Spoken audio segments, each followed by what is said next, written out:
Welcome back to the Chill Like a Mother podcast, where we challenge social norms and shed light on issues that affect modern mothers.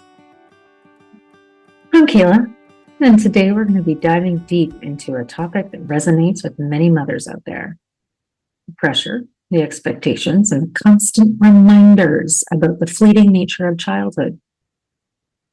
I also did a podcast about this 2 episodes ago, about the bittersweetness of your children growing up and how to just settle in and cherish these moments, and how I was looking at my son as he was sleeping. However, today we're going to talk about how we should stop telling mothers that they only have 18 summers. We get it. We are aware. We are so fucking aware of it that we have shame and guilt about how present we are or aren't. Man, society and social media and all the things just bombard us with these messages, both overtly and subtly, about this limited time that we have with kids. And the phrase, "you only have 18 summers," has become a popular reminder, I think, to encourage mothers to make the most of their children's childhoods. But I want to dive into what it really implies.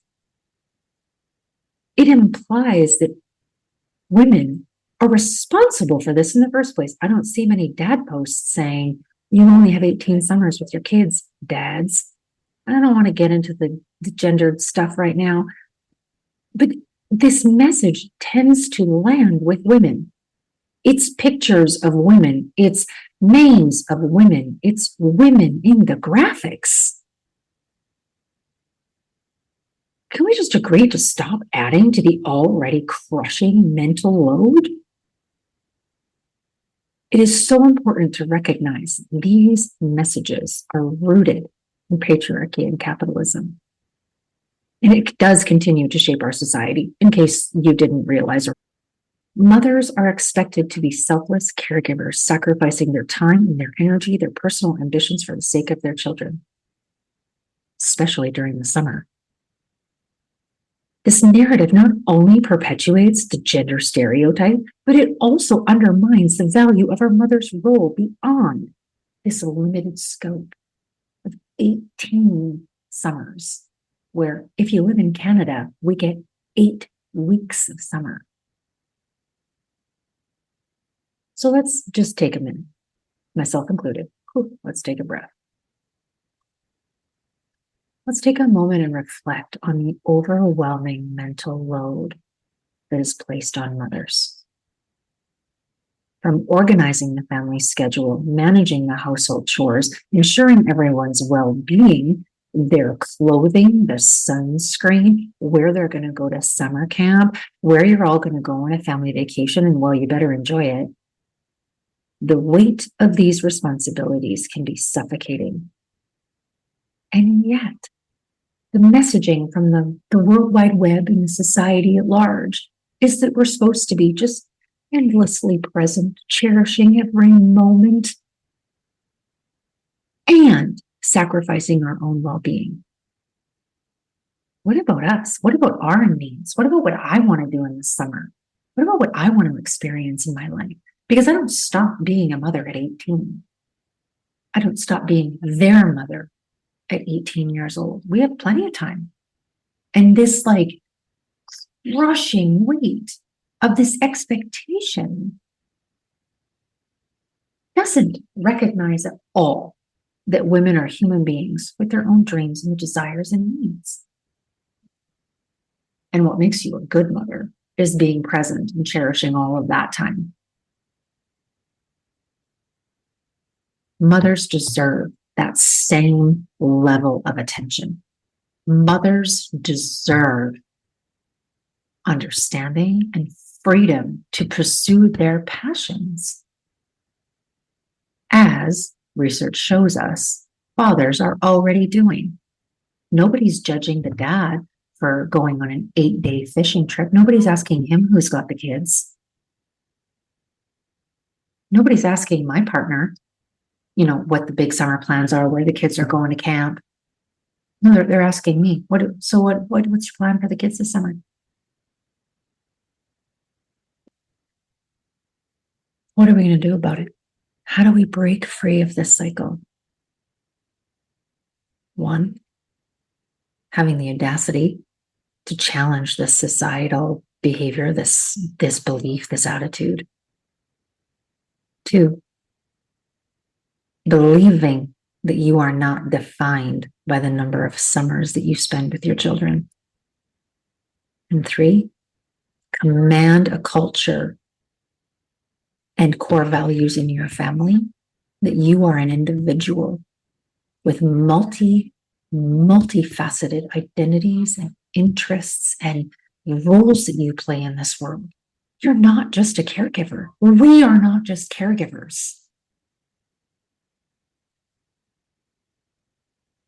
Let's create spaces where mothers can seek out their interests. They are given permission to themselves and by others to continue to be interesting, to delegate, outsource, ask, and get support without the judgment and the guilt and the shame. And this is external and internal. I am my own worst critic when I decide to put my stuff first, when I decide to say, no, I'm going to do this today. I'm actually not going to go to the spray park, because do you know who's capable of managing all of that and holding the space for the beautiful memories? My partner. My partner also deserves the opportunity to experience these moments with his children, maybe without me there. So, to all the mothers out there, you are doing an amazing job. You are already enough, and you are allowed to command this sacred time.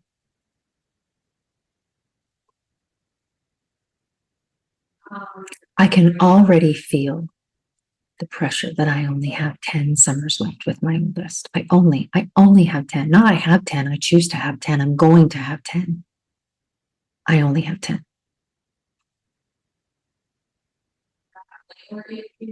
And I feel it in moments when I'm screwing it up.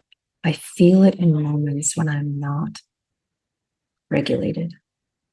I feel it in moments when we're rushed and doing things that I'm not, or I'm missing it.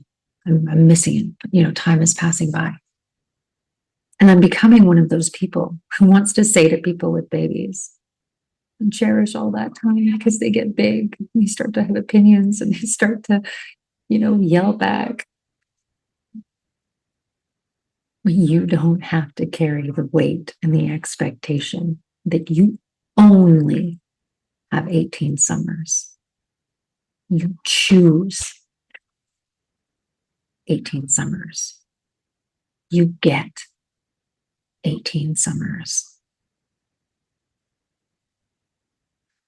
And you also need to break free of the pressure that you should be present at the cost of your own well-being and happiness.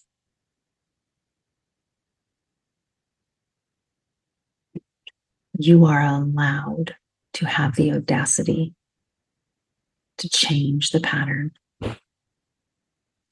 You are encouraged to believe that you are not defined by this. And you can and should command for a more equitable and sustainable summer, partnership, and life. Okay, that's all I have to say about that. Thank you for joining me today. If you liked it, leave a rating, maybe even a review. Email me if you want to chat about this a little bit more, maybe be a guest on the podcast. Until next time, take care of yourself, embrace your identity, and continue to smash the patriarchy.